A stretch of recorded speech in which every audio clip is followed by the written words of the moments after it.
We're finally here. It's been a long, long journey of blood, sweat, laziness, and tears. But I have finally done it. I have beaten Final Fantasy X. It was a long, arduous journey, but we are finally at the review for my 500 sub special. First off, before we start and get into all of this though, I want to say thank you all so much for helping me reach 500 subs. You guys all make me feel like I can actually be something more with all of your support. It means the entire world to me, and just, yeah, I'm not best with these things, but thank you. So, with that said, Final Fantasy X.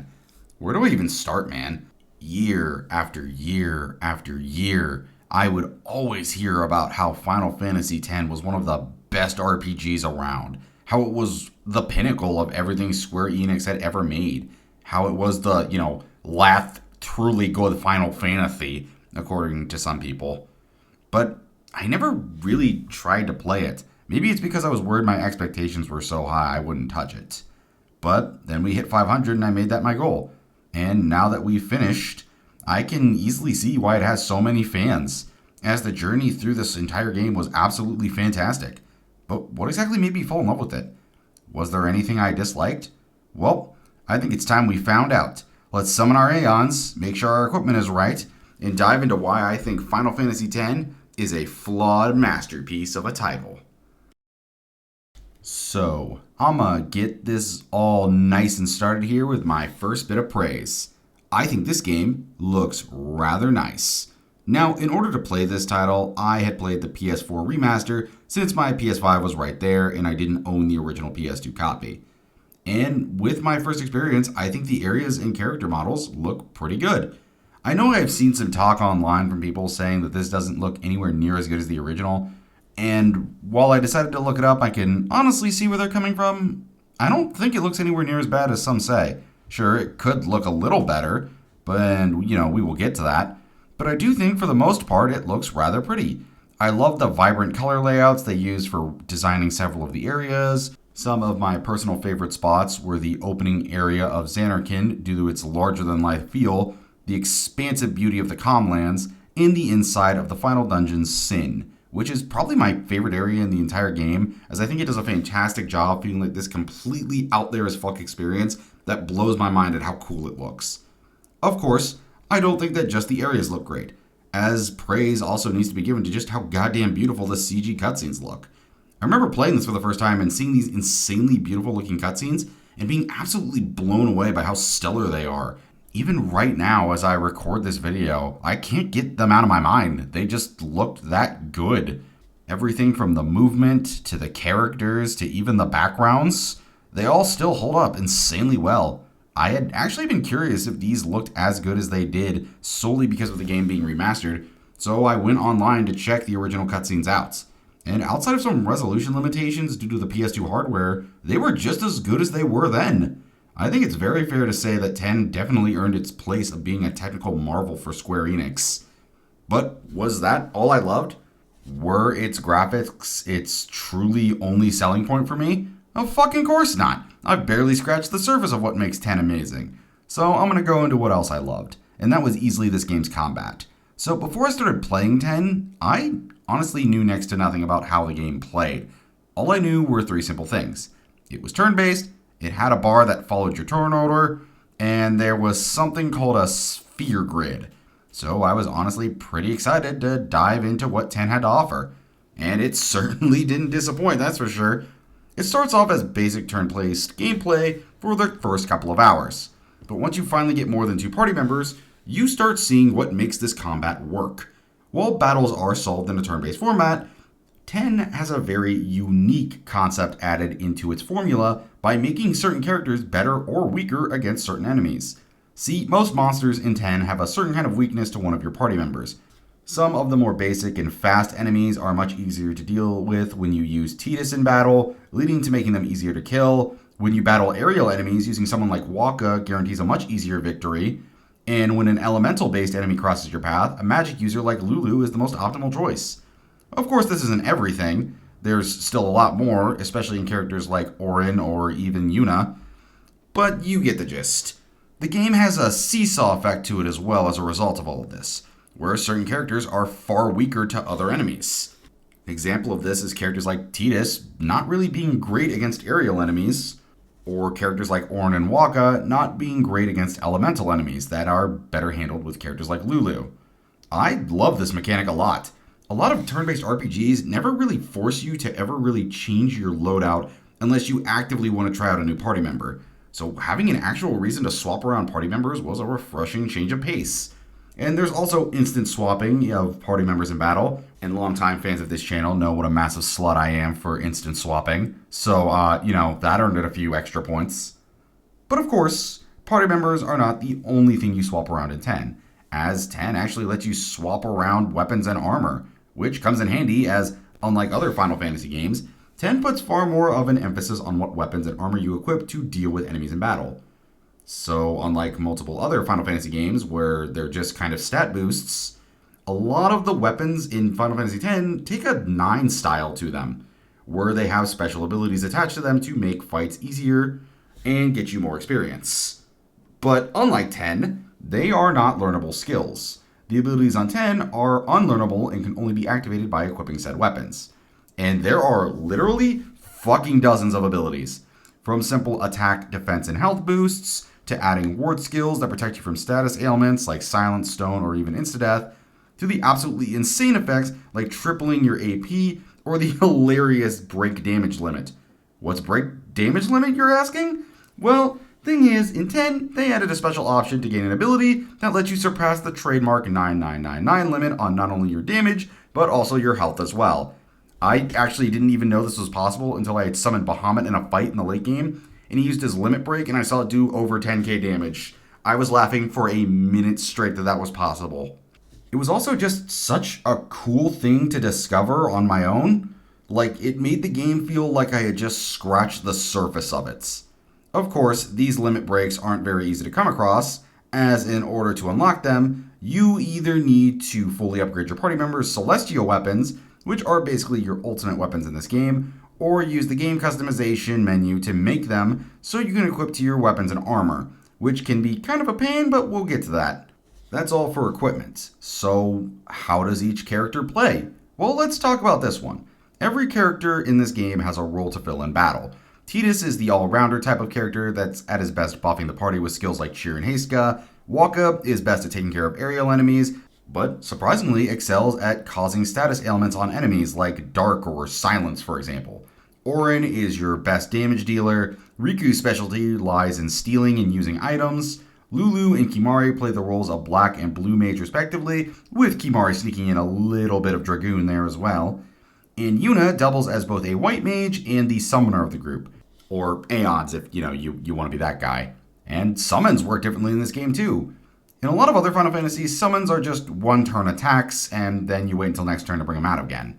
But in this game, they function as pseudo-party members with their own health bars. And that's honestly pretty cool.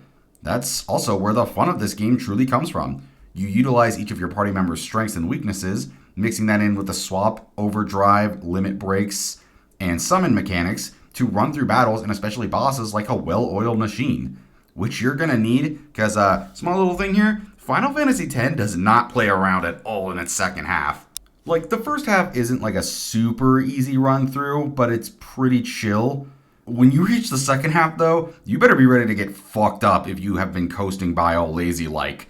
It sounds like I just stated that as a flaw, sure, but in reality, I adored the second half of 10's bosses. There were some I didn't like, certainly, but I genuinely loved how I had to think 2 steps ahead to gain an advantage. But if I had to pick a favorite boss out of all of them, it would probably have to be the Yunalesca fight, solely due to just how fun the balancing act of the whole fight is. See, Yunalesca constantly causes each of your party members to be afflicted with zombie, so naturally, you want to use things like holy water or Ezuna to cure it. Makes sense, zombie's a pretty dangerous thing to deal with. Also, you want to cure it so she can't cast Cure Gut and deal massive damage to your party members. But then you get to her third phase, and she gains the spell Mega Death, that insta-kills your entire party. Well, how do you dodge that? Simple. You have to keep a character with the zombie ailment in. As a result, this boss becomes this cool chess game of keeping a party balance of zombie and non-zombie party members mixed together. It's such an amazing fight that genuinely left a feeling of pure satisfaction for overcoming it. Sorry for the little monologue, by the way, there. I just couldn't help it. I love these boss fights so much. Outside of that, though, I can't really think of all that much else to add to combat. So, how about we move on to its final parts? And it's probably the single most recognizable thing in all of 10. Well, outside the infamous laugh, of course. You all know what I'm talking about. It's time to talk about the one, the only, the legend itself, the Sphere Grid. Now, the Sphere Grid in Final Fantasy X is recognized by many gamers as being one of, if not the main driving force behind the popularization of skill trees in games. Its implementation changed how game devs viewed skill trees as a whole. So, why? What exactly made this skill tree so special? Well, I think it comes down to the genuinely unique way it was implemented. See, one thing I've neglected to mention up till now is that in Final Fantasy X, you don't level up. Like at all.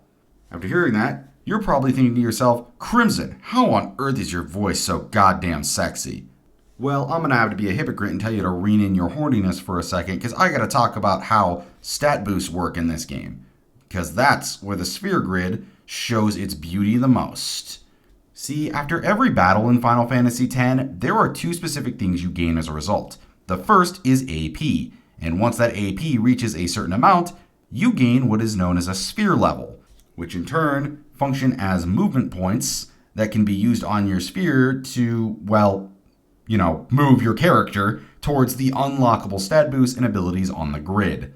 A cool thing about the Sphere Grid, though, is that instead of each character having their own individual grid to go through, they actually all start on different sections of the same grid, meaning that every character will learn the same thing as another member at some point, which I think is a pretty dope concept. You can, at some points, even branch off your intended path on the grid in order to make your characters focus on a completely different playstyle.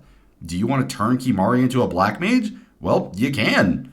Do you want to make Wakka more of a physical attacker? You can. Do you want to make Yuna kind of more physical based? You can. It's a system that's basically designed to have everyone know everything by the end game, which I don't think any Final Fantasy has ever tried after this one. I could be wrong on that. I have not played 12, so take that part with a grain of salt. But I'm certain you're also wondering how you unlock these upgrades. Well, that's where the other thing you get from battles come into play. The spheres. Depending on the enemy you fought and vanquished, you will obtain one of 4 different spheres. Power, mana, speed, and ability. Power spheres boost basic attack, defense, and base health. Mana spheres boost magic defense, magic power, and your base MP stats.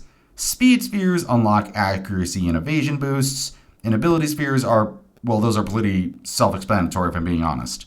There's also the more uncommon Fortune Sphere, which is used to increase your luck. These 5 are what you will mainly become accustomed to gathering and using on your sphere grid. However, they aren't the only spheres you can obtain. There's key spheres, which when used can unlock alternate paths to gain more abilities. There's things like the black and white magic spheres that allow a party member to learn a spell that someone else on the grid already has. So if Yuna has learned Kirga, you can use a white magic sphere to teach it to someone like Riku or Lulu without it needing to be near the node. Others, like attribute and skill spheres, offer the same treatment, but are used for stat boosts and learning abilities. Then come the return and friend spheres, which are best at utilizing movement across the grid. There are spheres that turn empty spots on the sphere grid into stat upgrades to fill in. And there are a few others, but those are unlocked through very specific circumstances and beating super bosses. And that's all I really have to say for the sphere grid, and pretty much combat in general. It's just a very well-designed combat system. It has a couple issues, but it's pretty much close to perfect with how it is. And with that dealt with, that's all for combat. So now, it's time to talk about the story and its characters. I'm going to go ahead and start off with the characters first. Now, I had heard some very mixed things about 10's cast of kooky characters. Several people adored them, while others couldn't stand them, especially the protagonist Tidus. So, what did I think of them? Honestly, I loved the cast. I thought each and every member was pretty damn likable. Some were certainly better than others, but I don't think a single one was bad. But instead of going over all of them, I kind of want to just talk about my personal favorites more than anything. First, of course, was Tidus, the star player of the Xanarkin Apes. Now, When he was introduced, my guess was that he was going to be the cool dude who thought too highly of himself that slowly got humbled as time went on. And while parts of that stuff were there a bit, I was genuinely shocked by how down to earth he was as a character. He had these chill vibes that made him come across as the kind of dude who's easy to befriend, but he wasn't flawless either, as he could be rather bullheaded and stubborn in regards to his own feelings about things. And he also struggled with conflict in his heart over his father who disappeared several years ago. But that's not a complaint, in my opinion, as not only does it make him more interesting as a character, his faults end up becoming one of his more charming assets. His dumb stubbornness becomes a very endearing concept to him as the game goes on, especially with the themes of choosing your own story in this game. Second up, though, was Yuna, who starts off the game being the good girl who just kind of accepts her mission to stop Sin, not really worrying what may happen to her, and only wanting to live up to the legacy her father has before her. But as the game goes on, develops her belief of wanting to live and change fate. Plus, I love the bond that she forms with Tidus as the game goes on. Their whole love story just feels so wholesome and genuine and kind of just blows a lot of other love stories I've seen completely out of the water in comparison. And then up next was Riku, who at first, I gotta admit, I was a little worried that she was going to be used solely for a love triangle dynamic, mainly due to that one scene at the start of the game where Tidus has that little dream about the both of them. But when she finally joins the team, that worry was completely gone, as she plays much more the role of the team's energetic little sister.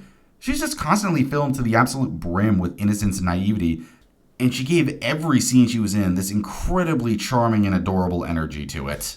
Plus, the little quirk of her being scared of lightning and thunder will always be one of my favorite parts about this game. It's so cute. Of course, there were also other wonderful characters, like Oren's cool dude attitude with his own personal journey, and Waka with, the single most beautiful characteristic of all, blatant racism. This is great. I can't believe I've been traveling with an Albert Ahi. And each and every one of them going through their own personal journeys, but god dang it, I want to get to talking about the story, so we're doing that now. So what do I have to say about this game's story? Well, I think it's actually quite great. I was kind of blown away by how into this story I got, especially with its deceptively simple start. It begins with Tidus heading to Xanarkand Stadium to participate in a blitzball game. But when it begins and he's dominating the game to some sick-ass music, a strange force suddenly appears and starts destroying the city. And while Tidus is trying to escape, he ends up getting swept up in the monster's destruction and wakes up in the land of Spiro, where he's saved by Riku, and then gets attacked again and then runs into Waka, where he learns from him that Xanarkand has apparently been destroyed for centuries.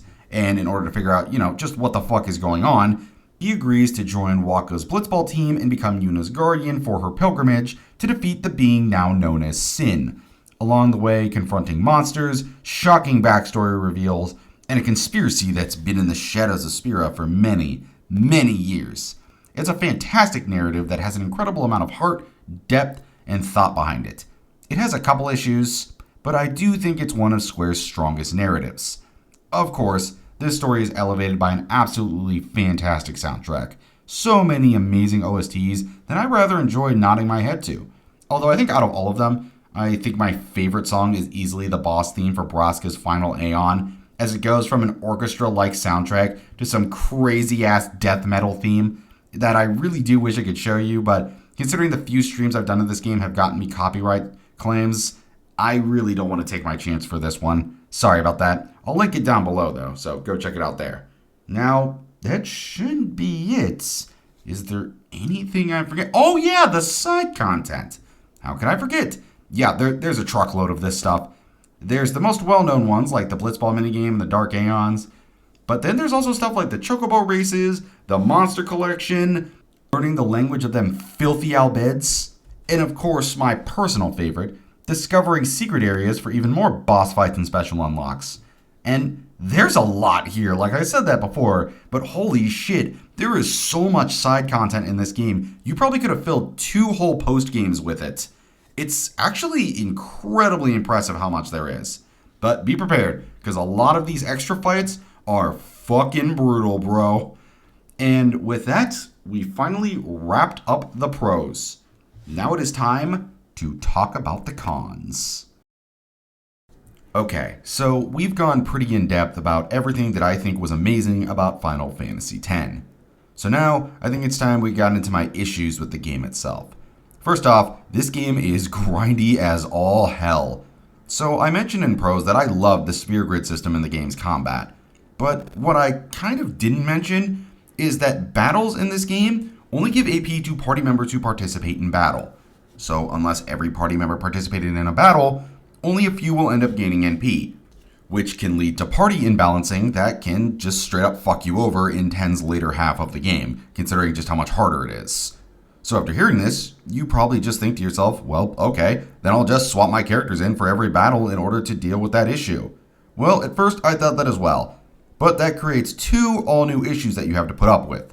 For one, battles now will take far longer than they need to, as you have to constantly swap out all of your party members for the sake of getting them all to join in battle, making battles feel less and less fun as the game goes on, and more just repetitive chores that you have to deal with to keep people up to snuff. And two, this style of gameplay is basically contradictory to the way 10's whole gameplay is built upon, which is all about using characters to deal with certain enemies. Like, Yuna doesn't have much in attack unless I use a summon. Do I just throw her in to use something like Pray? Yeah, you can learn spells as time goes on, but the ability to unlock that stuff doesn't really get super usable until the end game. So what do I do with the starting and mid game? Do I just give up some MP and heal the minor damage Tidus has? Do I sacrifice a turn that I could easily use to end the battle? See what I'm getting at here? It's easily the most annoying and tedious part of the game because you're not really given a choice if you want everyone to be balanced. There were other nitpicks I also had, like having to choose characters one at a time to escape, or you couldn't really target everyone with attacks or magic. But to be honest, those are nitpicks solely because you're given some early game options to get rid of them. Like characters like Riku make healing irrelevant with the Albed potions. Plus, most enemies only target one person with an attack outside of a few exceptions. So it never got to the point where it was a major issue. Plus you got the flee command at the start, so you could just press that if you wanted to leave. Other than that, no other issues came to mind when I think of combat. So how about we move on to the other issues when it comes to gameplay? For one, this game is way too linear for its own good. Now I'm going to start off by saying I don't hate linear titles. There's nothing wrong with a point A to point B style of game. But there's such a thing as far too linear, and 10 has a massive issue in being too linear. There are areas in the game where you can explore, sure, but most sections of 10 feel like they're just cleverly disguised hallways. Again, I don't normally mind this stuff, but 10 really needed to balance this out with more exploration. You don't even get the freedom of roaming around the world until you get the airship at the very tail end of the game. And by tail end, I genuinely mean like last 4 or 5 hours of the game. And by then, you're at the last part of the game, so you want to see the end of your journey. I really do think they should have put this at the 75% mark of the game instead. Then we get to the cloister trials. Granted, I don't have as big of an issue with them as I know other people did. I just didn't find them very interesting. Some were good, some were bad. The only one I didn't really like was the one that you were like on this water wheel thing, and it basically pushed you forward, and if you screwed up, you had to restart from the very beginning. That was kind of the only one that I thought sucked. Other than that, they were just eh.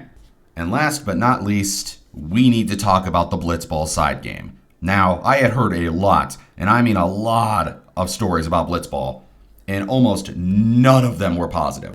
So I was prepared for the worst of it when it came to this minigame. And when I got to it, what did I think? Was the whole minigame as bad as people say? Kind of. I personally didn't find it all that fun to play, but I don't think it was anywhere near as bad as some people said it would be. I think the biggest issue with Blitzball was its absolutely horrid first impression on you. See, Blitzball has you go through one of the single most mind-numbingly bland tutorials I have ever seen.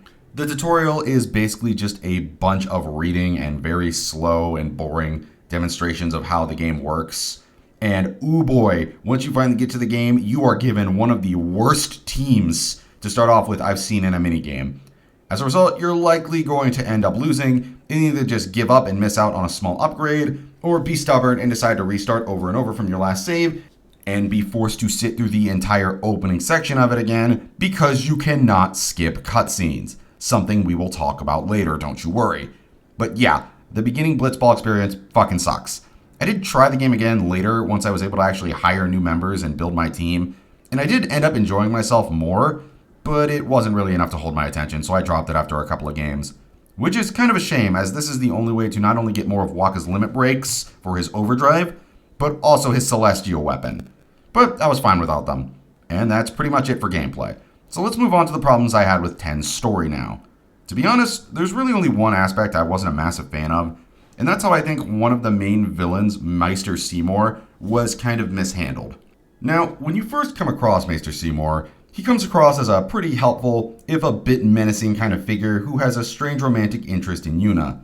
But as time goes on, it's revealed he killed his father to gain his role as Maester, and you then confront him about it and kill him in a boss fight. But as a result are branded as traitors and must go on the run. But this comes with a problem, as we didn't send him off. Seymour is now an unsent, and that's a whole new can of worms you have to deal with. So why exactly do I think he's misused? Well, it's mainly due to two major reasons. First, the amount of times you fight him. One of the worst things you can do to make a villain less threatening is to have them constantly lose to the heroes over and over again, with no real victories for themselves.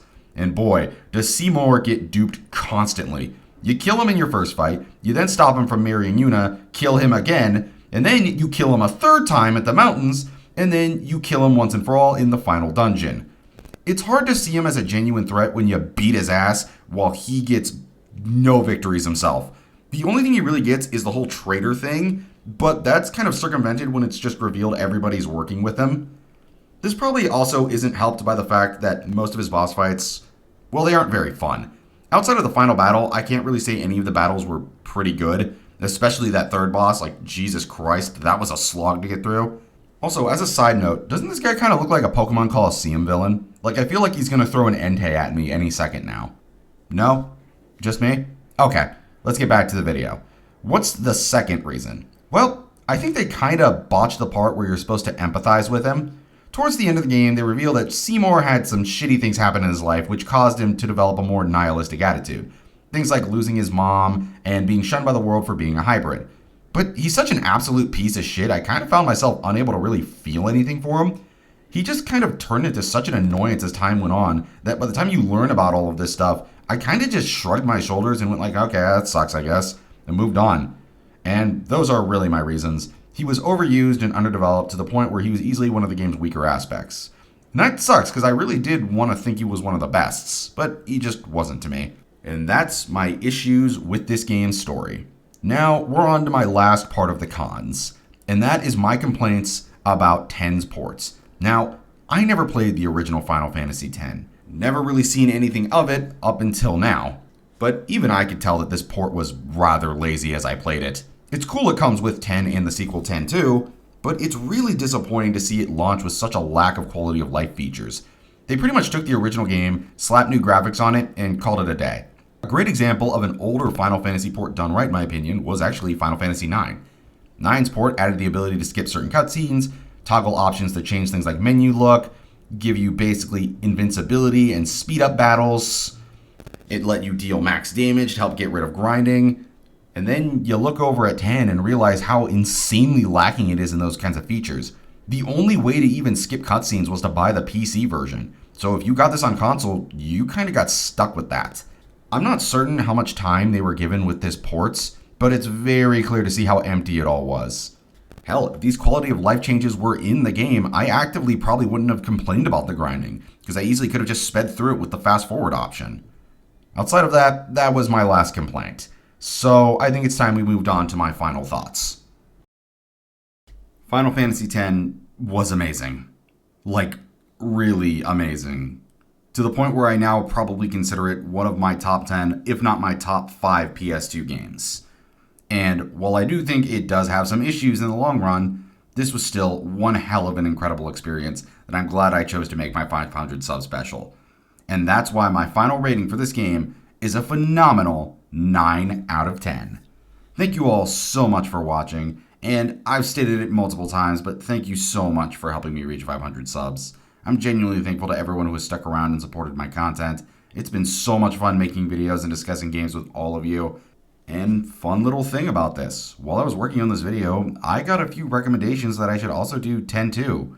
So how about this? If you guys really want me to see this, how about we get this video to 50 or so likes, then I'll go ahead and play and review Final Fantasy X too. As I admit, I would like to revisit Spira again. Thank you all so much for watching. Have a lovely day, and I'll see you next time for more RPG content.